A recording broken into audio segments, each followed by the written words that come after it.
তখন বাবা কি করবে?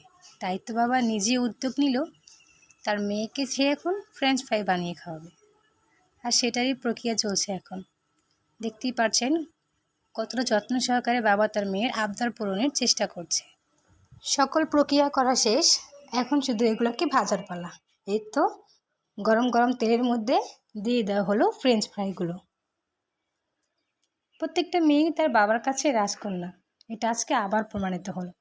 অন্য কেউ হলে কি বলুন তো, এত রাত্রে কেউ কষ্ট করে এগুলো বানাতো? অবশ্যই বানাতো না।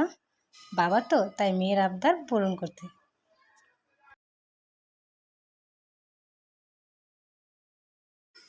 দেখতে দেখতে আমাদের ফ্রেঞ্চ ফ্রাইগুলো প্রায় হয়েই গিয়েছে। এখন শুধু এগুলোকে পরিবেশন করা বাকি আর খাওয়া বাকি। তাহলে চলুন, এই তো পরিবেশন করা হয়ে গেছে। এবার সবাই মিলে একসাথে খাওয়া দাওয়া। পরিবারের সবাই মিলে একসাথে কিছু খাওয়ার মাঝে